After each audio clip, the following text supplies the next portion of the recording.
to the second episode of Book Buzz. My name is Anna, and I'm going to talk about some book recommendations. During these difficult times, most of us are probably overwhelmed by feelings such as anger, sadness, fear. That's why in this episode I'm going to continue recommending books that will make you feel better. I think the best natural medicine is laughter. So these books will be not very serious, funny, and light. The first book I'm going to recommend is Good Riddance by Eleanor Lipman.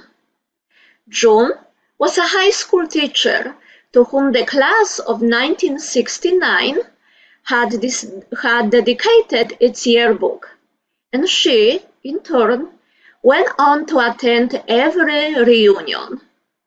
After each reunion, she annotated the yearbook with notes that were not always very nice.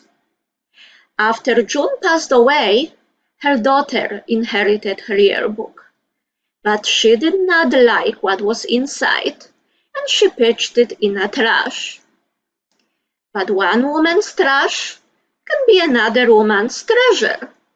Her nosy neighbor picked it up and decided to use it as a base for a documentary film.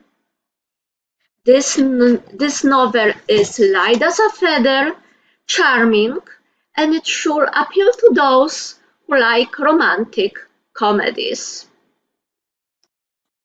The next book is My Not So Perfect Life by Sophie Kinsella.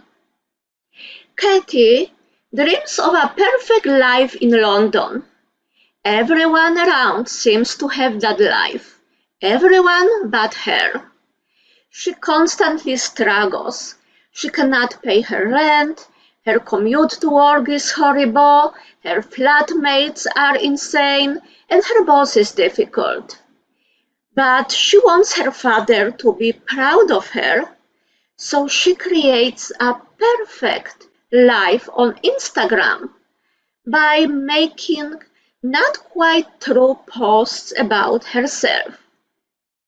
Then her boss fires her, and she comes back to her father's farm. Over there, she helps him set up a vacation business.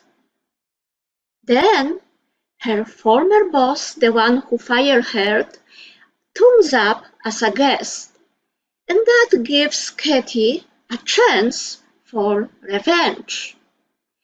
This book is fun, fluffy, and it will make you feel good. And the last book is Windfall by Diksha Basu. Mr. and Mrs. Jha are a middle-aged couple living in New Delhi. When Mr. Jha sells a website he created, they suddenly receive a huge sum of money.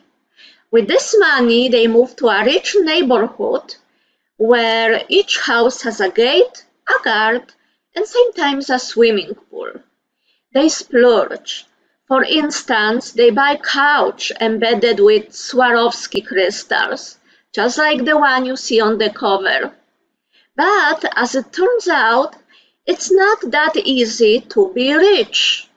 For instance, Mrs. Jha has difficulty spending the money, and their son struggles in New York.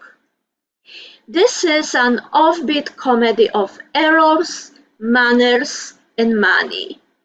And you can learn about the customs of India. This is it for today. Stay tuned for more book recommendations. And if you missed the first episode of Book Buzz, make sure to check our Facebook page. Goodbye!